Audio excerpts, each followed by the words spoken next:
Boa noite, gente. Eu sou Luna, professora de Sociologia Rural e Política Agrícola, né? E então hoje nossa primeira aula aí, como acho que o Thiago já explicou para vocês, nossa aula vai ser toda à distância, né? Essa disciplina vai ser toda à distância, então a gente vai se conhecer mais pela telinha mesmo e eu vou estar aí organizando, né, conteúdos e formas de tornar a disciplina bem interessante mesmo sendo à distância. Uma pena que eu não vou poder conhecer vocês pessoalmente. Mas então, gente, para nossa primeira aula eu preparei uma videoaula, né? Uma apresentação de slides, que quem quiser ver depois só a apresentação vai estar disponível na plataforma. E o tema da nossa primeira aula é a introdução à sociologia rural, a formação dos espaços urbanos e rurais e agricultura e capitalismo, que são os três primeiros temas dessa nossa primeira unidade, tá? Os três primeiros capítulos, né? Também está disponível na plataforma a apostila com um conteúdo mais completo sobre esses temas que a gente está trabalhando hoje.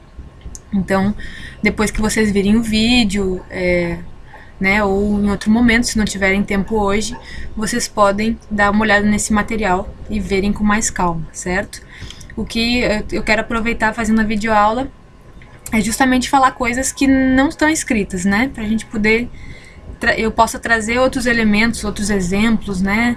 Outras questões que não aparecem, certo? Aí, à medida que vocês forem vendo o vídeo, a gente vai poder dialogar no bate-papo da turma, que também está já disponível ali na plataforma, certo? Então vamos lá. Nossa aula 1, esses temas que estão aí na tela, né?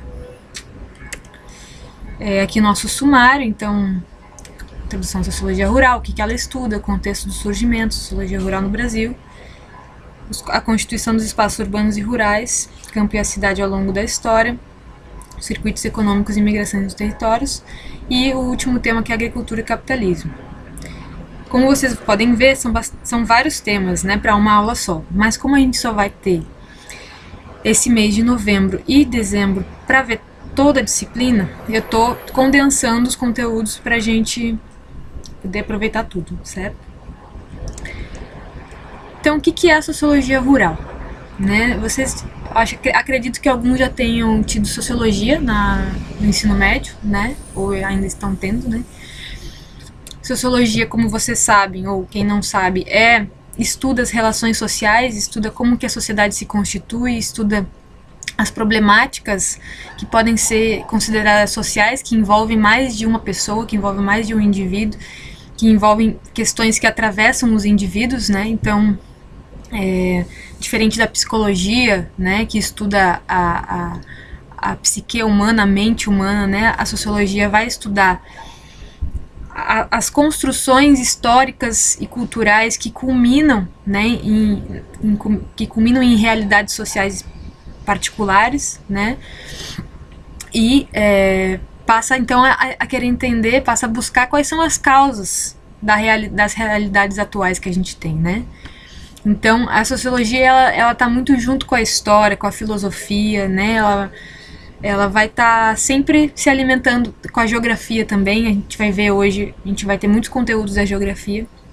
Então, a sociologia, ela é uma área que abarca conteúdos de outras disciplinas, certo?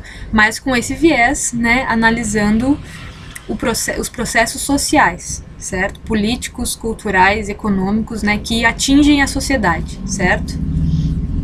Depois no bate-papo, se vocês tiverem dúvidas sobre alguns conceitos, né, sociedade, relações sociais, a gente pode estar também conversando sobre isso e eu dando até outras referências para vocês buscarem. Então, a sociologia rural, ela é uma área da sociologia, um ramo da sociologia, né, que vai estudar as relações sociais no mundo rural.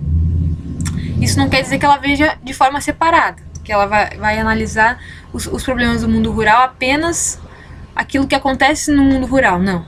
Justamente ela vai tentar entender que algumas problemáticas que se vive no mundo urbano são justamente fruto, né, de problemáticas que estão, na sua origem, estão lá no mundo rural. Então ela vai dar foco para esse espaço que foi um tanto rejeitado, que não foi tão visto, né, na sociologia tradicional, vamos dizer assim.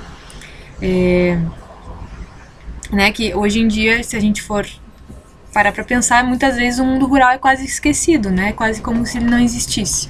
Né? A gente fala, a sociologia acaba estudando muito mais processos urbanos, né, problemáticas urbanas, como a violência urbana, como a desigualdade social nas cidades, né, problemas de moradia, e não analisa o mundo rural. Né? E como a gente vai ver ao longo dessa aula, o rural e o urbano estão muito, muito imbricados, estão muito relacionados. Né? Então, a sociologia rural busca entender as relações econômicas, políticas e a diversidade cultural presente nesse meio, as formas de organização do trabalho no campo, os tipos de agricultura e a forma como eles se relacionam com o meio ambiente e com a sociedade mais ampla. Então, a gente vai ter, né, ao longo dessa disciplina, a gente vai ver essas principais questões que a sociologia rural abarca, né, e estuda, né, as classes sociais no mundo rural, os processos de trabalho, as relações de trabalho, esses tipos de agricultura, né, quer dizer, quais os tipos de agricultura que existem hoje em dia? Vamos pegar o exemplo do Brasil, né? Daria pra gente dividir de forma mais simples numa agricultura industrial e uma agricultura familiar, né? Ou a gente dentro da própria agricultura familiar vão existir diversos tipos, como uma agricultura camponesa, uma agricultura familiar já industrializada, né, que possui agroindústria. A gente vai ter a agricultura indígena, né, que é baseada em outras técnicas, em outros saberes. Então, tudo isso a sociologia rural acaba estudando. Também busca compreender os conflitos sociais presentes no campo, né? Por exemplo, conflitos de terra, né, que é os que a gente mais ouve falar, né? Então a gente tem no Brasil, como a gente vai ver no capítulo 4, uma estrutura de terras, uma estrutura fundiária muito concentrada, né? Então acaba tendo conflito, porque existem muitas famílias que não têm acesso à terra, né? Também existem conflitos entre fazendeiros, donos de terra, com indígenas, né, com grupos indígenas, com comunidades indígenas. Então tudo isso também a sociologia tá entrando, né, e buscando compreender as causas desses conflitos, né, o que eles geram, o que está envolvido nesses conflitos, né, a questão da propriedade de terra, a questão histórica da concentração fundiária no Brasil, certo? Tudo isso a gente vai ver. Bom, passado isso, né, uma introdução básica, quando é que surge a sociologia rural? Então, assim como a sociologia geral, a sociologia rural surge num contexto de crise social. Quer dizer, quando na Europa, né, surge também na Europa, assim como a sociologia, num contexto em que as mudanças sociais estavam acontecendo de forma muito rápida, né, as migrações do campo para a cidade, aquele inchaço das cidades, né, e os problemas oriundos da falta de moradia, da falta de saneamento básico, das doenças que se originaram da fome, né, da falta de alimentos para a população, assim como também a mudança nos hábitos da população, né, quer dizer, antes no mundo rural, no mundo feudal, vamos dizer assim, né,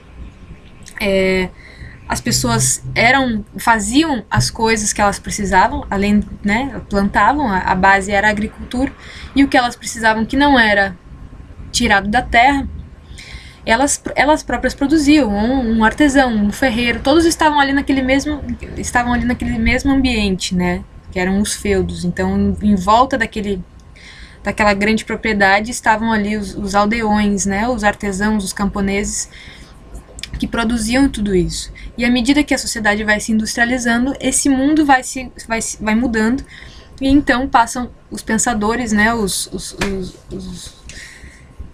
filósofos, né, os historiadores e os primeiros sociólogos começam a querer entender isso. E é aí que a sociologia rural vai surgir, certo? No Brasil, vai ser num momento parecido, né? A gente sabe que no Brasil a modernização foi aconteceu depois do que aconteceu na Europa, né? Então, o Brasil, enquanto a Europa estava se industrializando, o Brasil ainda era basicamente um sistema escravista de trabalho, né? E a nossa modernização, o começo mais intenso da industrialização no Brasil vai ser na década de 30, né? A partir do século XX, mas vai começar um êxodo rural no Brasil, a vinda das pessoas do campo para a cidade, mais intensamente na década de 40, 50, né? Que vai começar a mudar, né? Que a sociedade brasileira era eminentemente agrícola e vai começar a se tornar uma sociedade urbana, certo? Aí então a sociologia rural, baseada nos pensadores da época, né? Gilberto Freire, que escreveu Casa Grande e Senzala, Sérgio Buarque de Holanda, que escreveu Raízes do Brasil, e Caio Prado Júnior, que analisou as relações econômicas e políticas, né, do Brasil.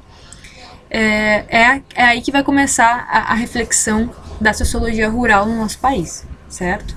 E o que os primeiros pensadores, né, da sociologia rural queriam entender?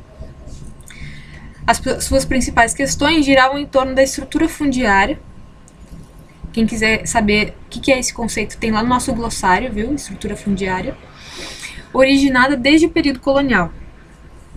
Do sistema de produção escravista e das relações sociais, políticas e econômicas decorrentes do sistema colonial de exploração agrícola, que se pautava, né, então, em grandes plantações de cana-de-açúcar, café, algodão, sisal, né, e suas variantes. Então, o começo da reflexão da sociologia rural no Brasil vai se até a isso, né? Essas causas históricas que culminaram numa estrutura fundiária extremamente concentrada e que, na visão desses autores, era responsável pela intensa desigualdade social que era visível no Brasil, né?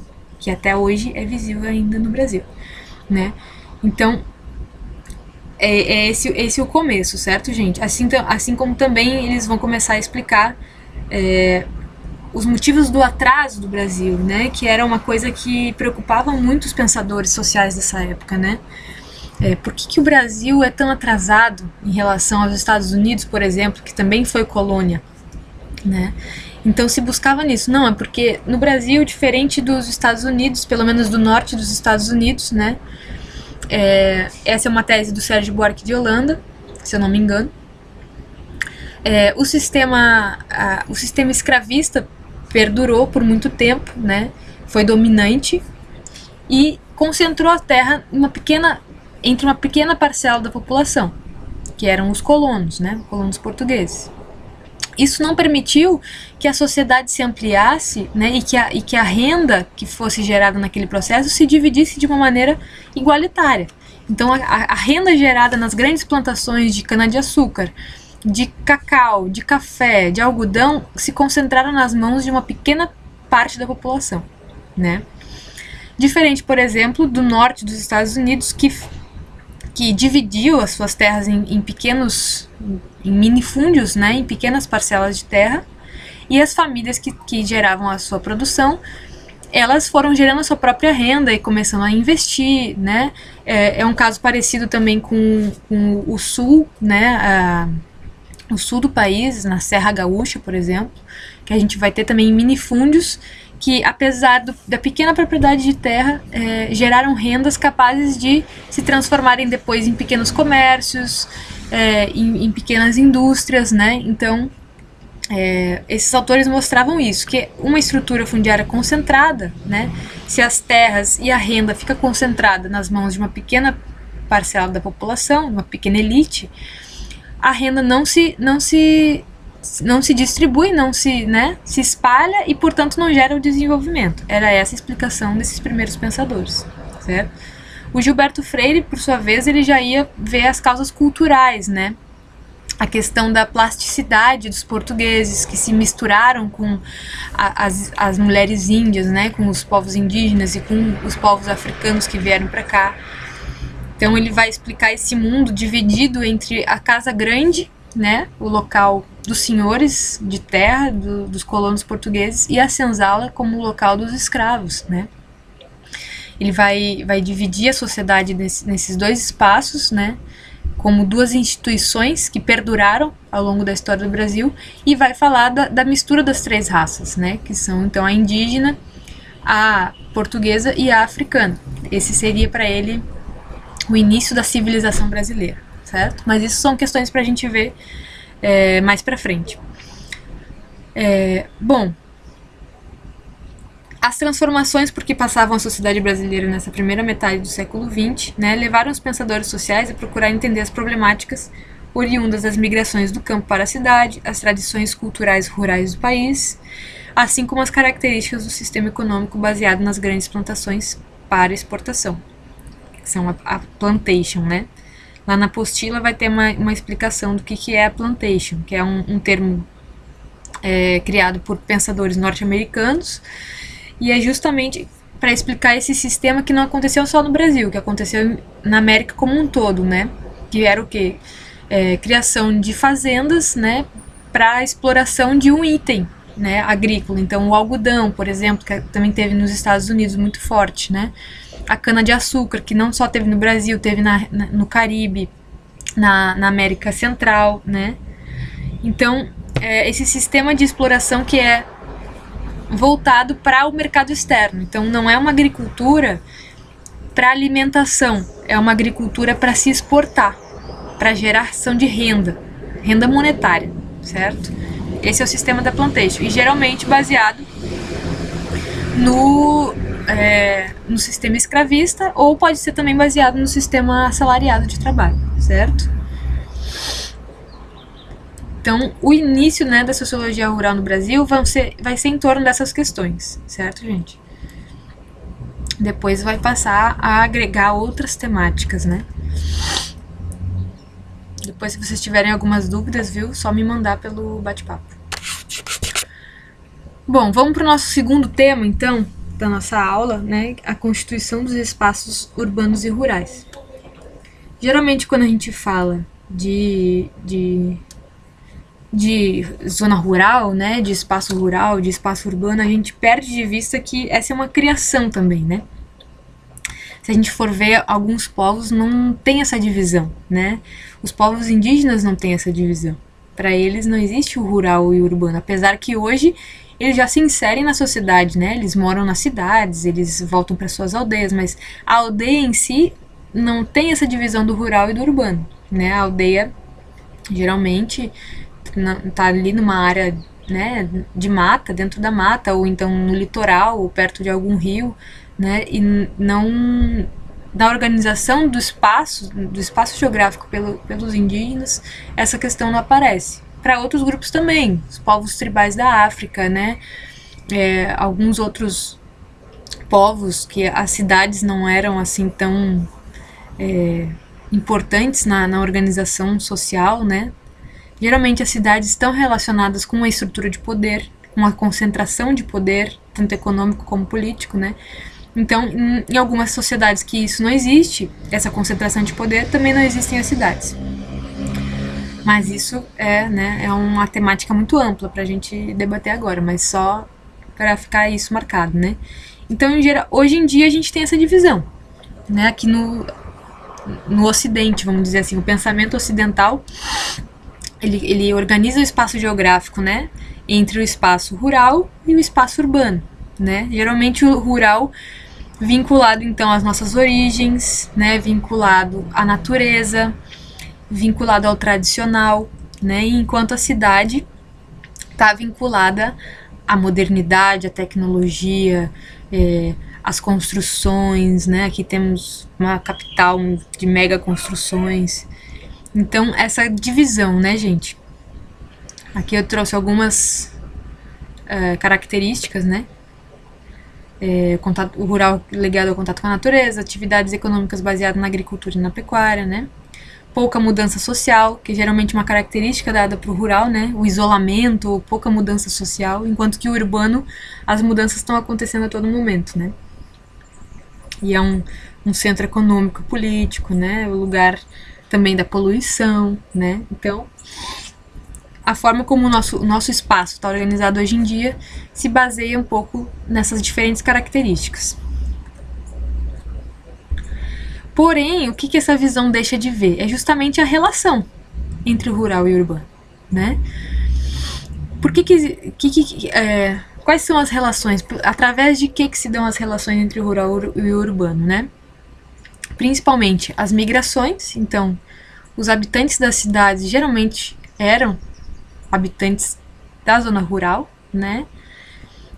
E através das tecnologias de comunicação e informação que hoje em dia possibilitam que quem está na zona rural não esteja isolado, né? Que esteja sempre em comunicação com quem está na zona urbana, vendo os meios de comunicação permitindo, né, saber do que está acontecendo em outras regiões do mundo, sabendo o que está acontecendo na cidade, na política, na economia, compartilhando valores e hábitos da cidade, né, e ideias da cidade. Então, hoje em dia a gente já não pode falar dessa coisa tão dividida, né, entre o rural e o urbano. A gente precisa falar da relação.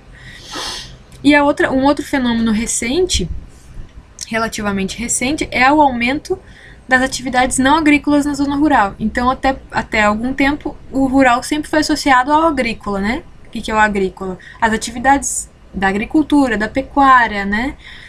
Da criação, e não outras atividades econômicas, né?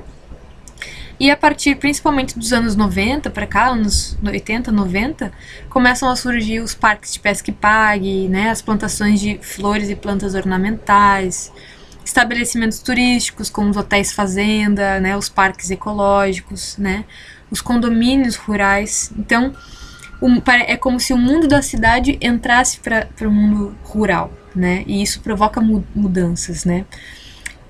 O turismo se tornou, por exemplo, uma estratégia para muitas populações rurais.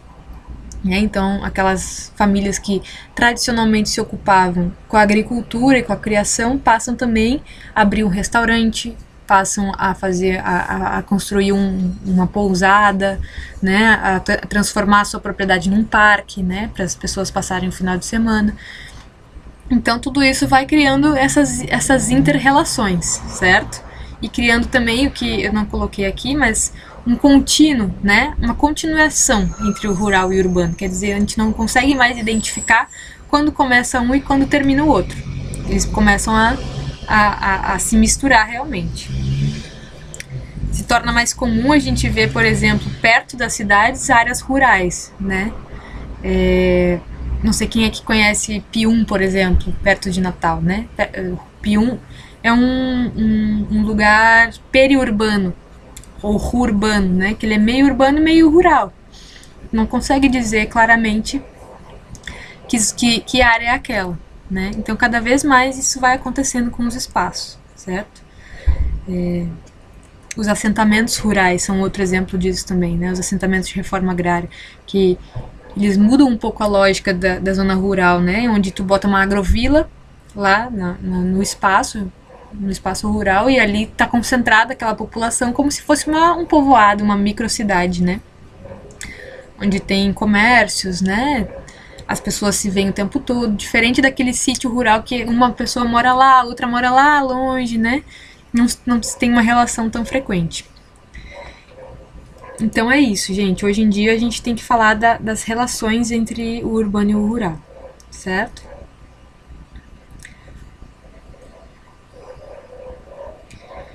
O rural e o urbano sempre foram complementares, né? Apesar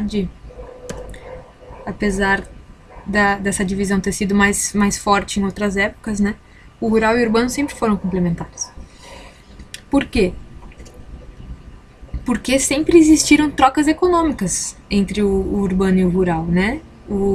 As cidades, daí a gente já vai entrando as cidades atuais, né, elas só se formaram por causa do aumento da produção agropecuária na zona rural. Então, na Idade Média, foi a partir da Idade Média que se iniciou esse processo, né, que configura hoje a atual relação entre campo e cidade. Por quê? Foi no período da Baixa Idade Média que começaram a surgir as pequenas cidades. Até então, durante a Alta Idade Média, que vai do ano 500 depois de Cristo até o ano 1000 depois de Cristo, vigorou um sistema em que os feudos, né, vocês sabem o que são feudos, já devem ter estudado em história, os feudos eram relativamente isolados. Eles não tinham relação com outros feudos até tinham, mas não era algo, não tinham trocas econômicas frequentes. Tudo era feito dentro do feudo, né? Então, não existiam muitas cidades nessa época. A única grande cidade era Constantinopla, que hoje se chama Istambul, que fica na Turquia. Então, o que tinha acontecido? Tinha tido a queda do Império Romano do Ocidente, né? Roma tinha conquistado todo aquele vasto território da Europa, né? Mas aí, por causa das invasões dos povos bárbaros, né? Os godos, visigodos, hunos, toda aquela galera, e também por causa de uma irresponsabilidade administrativa, vamos dizer assim, o Império Romano do Ocidente caiu, né? E só ficou o Império Romano do Oriente, que a capital era Constantinopla. Então, a Europa toda se fragmentou nesses pequenos feudos, né, e reinos. A Igreja Católica ainda estava crescendo, não era uma grande potência na época, ela foi se constituindo como uma grande instituição ao longo da Alta Idade Média, né? E aí os feudos se tornaram esses lugares relativamente autônomos, né? Eles não precisavam fazer trocas econômicas com outros feudos para sobreviver, eles sobreviviam por si só. E a base dessa economia era justamente a agricultura, né? A agricultura era a grande atividade econômica da época. O artesanato era só complementar a agricultura, certo? Então, não existiam cidades. Foi então na Baixa Idade Média que começam a surgir pequenas cidades, que são os burgos, né? Que eram onde moravam os comerciantes e os artesãos, que passaram a desenvolver uma nova economia que vai culminar, né, durante um longo tempo, né, passando-se um longo tempo, vai culminar depois no capitalismo, né, vão ser os burgueses, né, junto com os mercantilistas, os donos de navios, né, os grandes comerciantes, que vão desenvolver o sistema que hoje vigora, né, lá no seu início, certo? Aqui a gente tem um feudo, né, como é que funcionava, aqui ficava o castelo, aqui as plantações, né, divididas, então tinha a área, aqui eu acho que eles estão retirando alguma raiz, né, tinha a área de criação, a área de plantio, aqui já se vê o arado, né, movido com animal, né, com o uso de animal. Aqui já é outra tecnologia, ó, um uso de cavalos, né, para gradear a terra, para abrir, né, para revirar a terra e abrir os sulcos para plantar. Aqui o castelo, né, também, chegando o pessoal aqui. Então, o sistema feudal, essa imagenzinha, ela resume bem, ó. Castelo central, né, protegido por muralhas e um riozinho aqui, um fosso. A casa dos aldeões, né, dos servos, que era uma relação servil, como você sabe. Eles trabalhavam plantando, né, a agricultura, e uma parte da sua produção era para o senhor, como troca, como pagamento pelo uso da terra, que a terra era propriedade do senhor feudal, né. Aqui a gente tinha uma área que é o manso comum, os campos comuns, os campos que eram de todos, né, coletivos, que as pessoas, os camponeses podiam criar sua criação aqui, e também era onde o senhor criava a sua, né, eles cuidavam da criação do senhor. A área dos bosques, né, que era onde se poderia tirar madeira, todo mundo tinha acesso aos bosques, podia tirar madeira, né, desde que não fizesse um grande estrago, certo? Então aqui o manso senhorial, né, onde eles plantavam para o senhor, e as plantações para eles próprios, para eles se alimentarem, para os camponeses que eram servos, né, se alimentarem. Então era basicamente assim que se organizava a vida, né? Aqui eles, de vez em quando eles faziam alguma feirinha, né, as trocas entre si, entre as famílias, mas não era nada um grande comércio. Foi então com o surgimento dessas pequenas cidades, com os burgos, né, que foi decorrente do aumento da produção agrícola, quer dizer, quando conseguiram criar alimentos, produzir alimentos suficientes para se alimentar e para aumentar a população, que começaram a surgir os burgos, né? Onde então se realizava, né, essas trocas de comércio, onde começaram a morar alguns artesãos, onde também moravam alguns religiosos, né, padres, freis, monges. Então as pequenas cidades começaram a surgir. Aqui a gente tem uma imagem de um burgo que existe até hoje, né? Tu vê que ele era todo murado para proteção contra, né, invasores externos, e aqui então habitavam os comerciantes, os artesãos, os governantes, né? Começou a ter a administração municipal dessa área, né? Que até então os chefes eram os senhores feudais, né? Com os burgos começa a haver essa mudança, certo? O que possibilitou esse aumento na produção, né, gente? Foi que durante a Baixa Idade Média, durante a Alta Idade Média, na verdade, né, nesse período, eles desenvolveram o arado, né, que é para revolver a terra, para mexer a terra, o arado de ferro, né? Começaram a usar os animais de tração, o boi e o cavalo, né, para levar esse arado, né? Não precisa ser uma pessoa. E a técnica da rotação de culturas, que é o quê? Tu planta numa área, deixa a outra repousando, né? E numa outra tu planta uma outra coisa. Então tu tá sempre podendo trocar, né? A terra nunca se esgota. Ela nunca vai ter só ali uma planta puxando aqueles nutrientes e esgotando a fertilidade da terra. Tá sempre mudando, né? Um tempo ela descansa, depois se planta uma coisa, depois se planta outra coisa, e assim vai.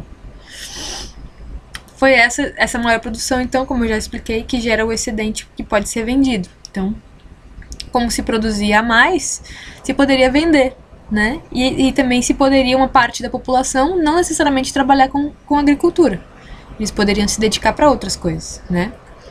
E aí é que passam, então, a desenvolver as primeiras manufaturas, indústrias, né? Que vão começar a surgir. Bom, vemos assim que as cidades modernas surgem e se desenvolvem em grande parte devido ao desenvolvimento da produção agrícola e das atividades relacionadas. É apenas com essa base alimentar e de produtos básicos, garantidos pela agricultura, pecuária e extrativismo, que as atividades urbanas têm condições de se realizarem, né?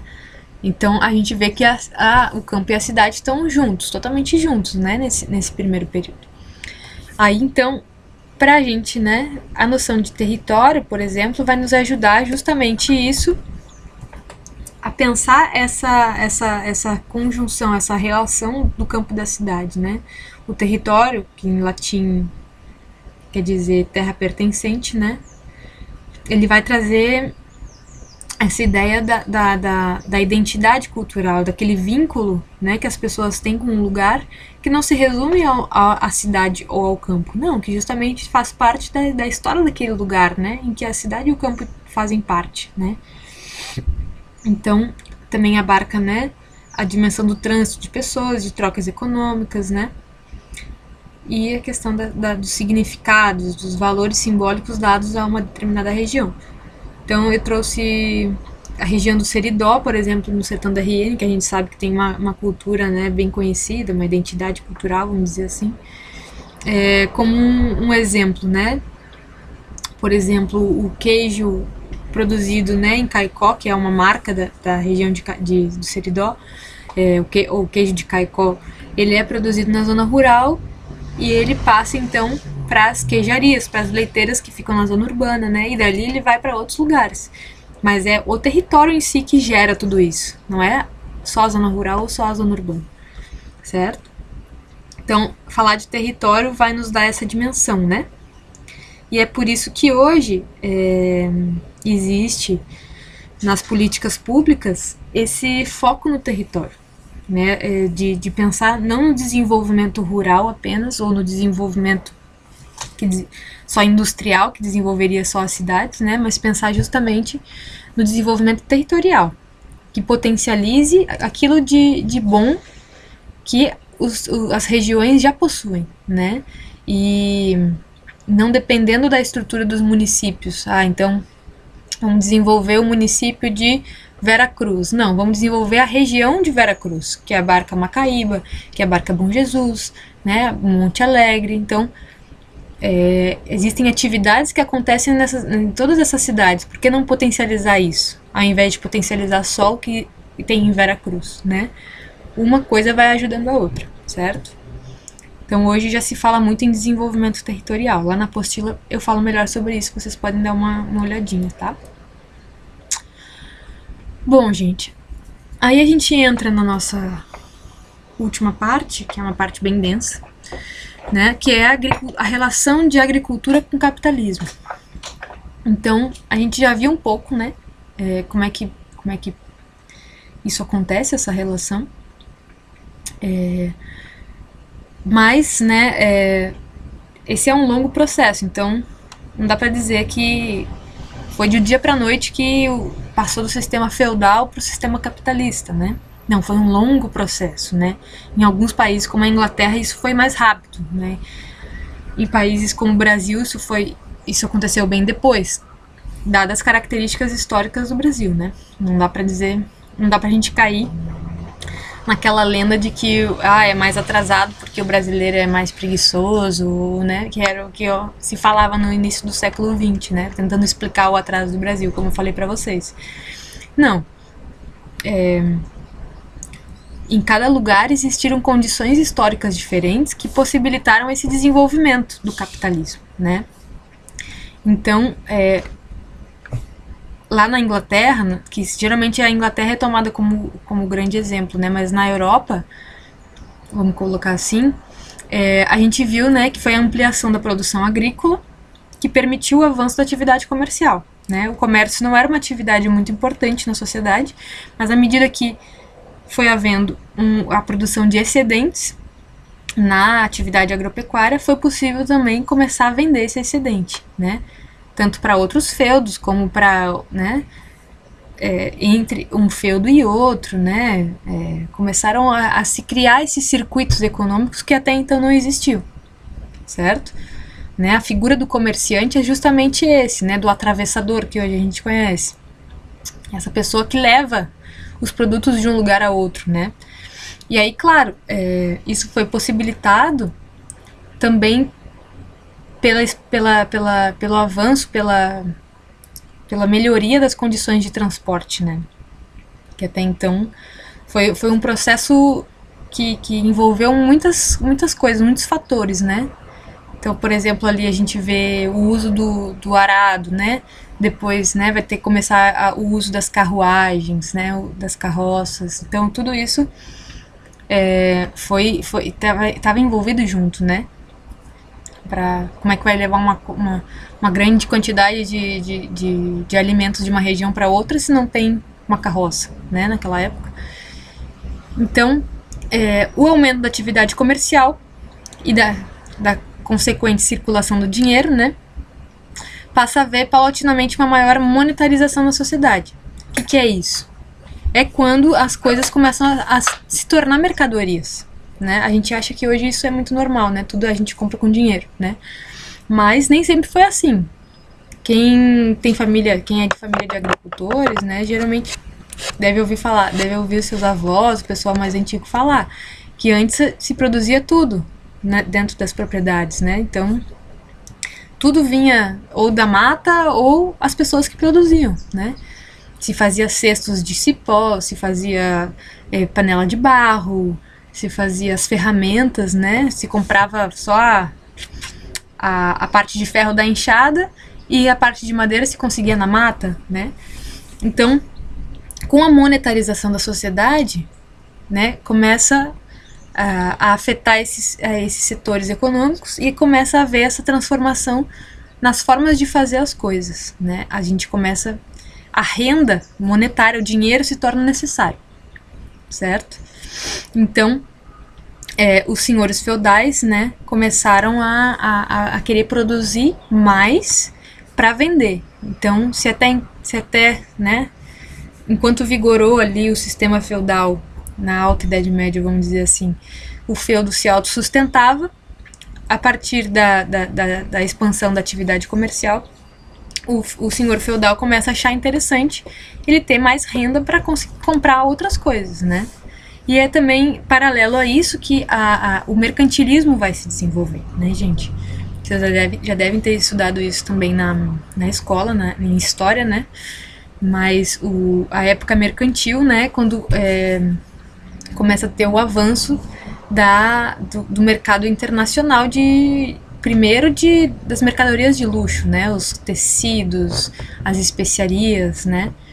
Então, tudo isso vai afetando aquele sistema que estava relativamente bem ali isolado do sistema feudal, né? E então vai acontecendo a monetarização da sociedade. Tudo vai se tornando mercadoria, inclusive a terra, né? A natureza, vamos dizer assim, e a força de trabalho. Que até então o trabalho era um meio para fazer as coisas. Ele não era um meio para ganhar dinheiro para comprar as coisas. Essa foi a grande transformação, né? Do feudalismo para o capitalismo. Então, com a população dos burgos aumentando, fico apertando esse mouse, se tornava necessário que uma parcela maior da produção agrícola fosse destinada para a comercialização.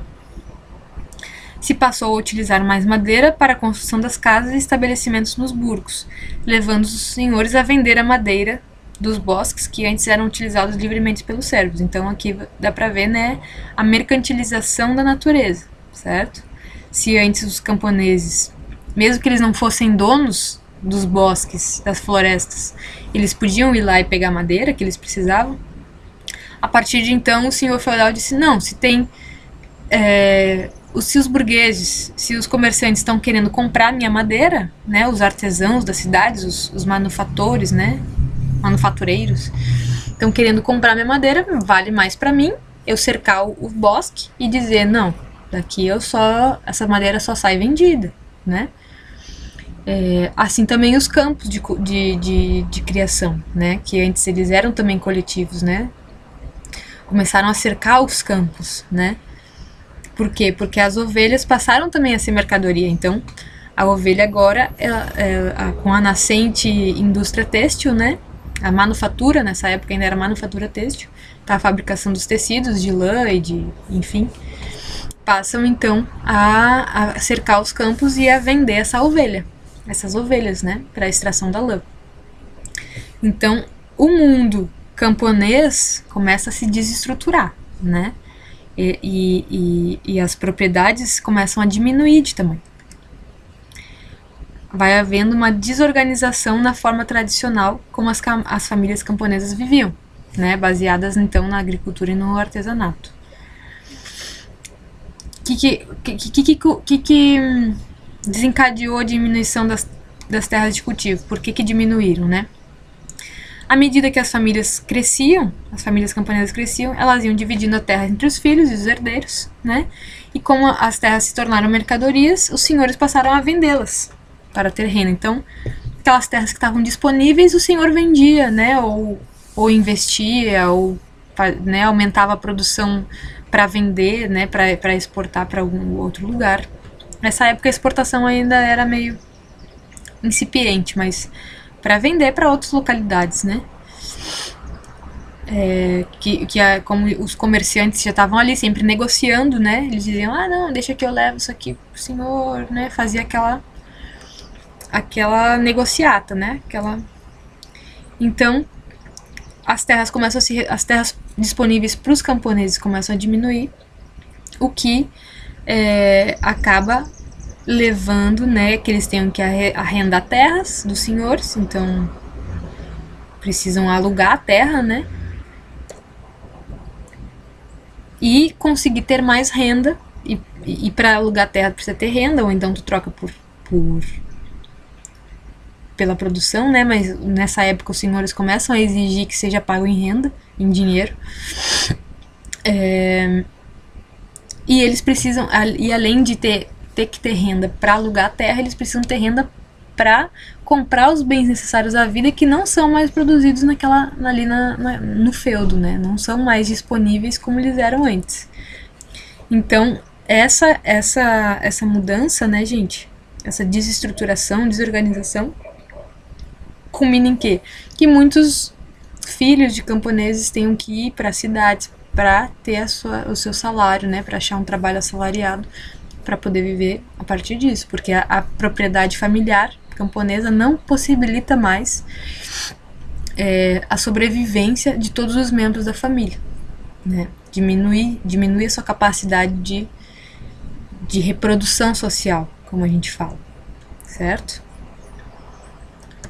Aí a força de trabalho, então, se torna uma mercadoria, né? Bom,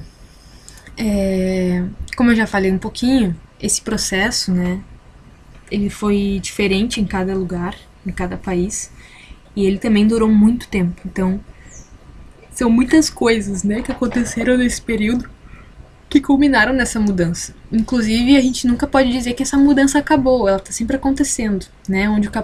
Para onde o capitalismo se expande, ele vai levando essa mudança. Essa substituição da forma de vida tradicional pela forma de vida capitalista baseado no dinheiro, né? Baseado na troca monetária, certo? Então, a gente, por mais que hoje em dia já se fale que o capitalismo é global, esse processo que a gente narrou agora ainda está acontecendo, né? À medida que ele se expande, certo?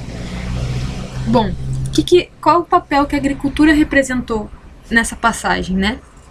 Como a gente viu, ela representou o papel, então, de fornecer a matéria-prima necessária, né, para a transformação industrial, a lã, né, a madeira,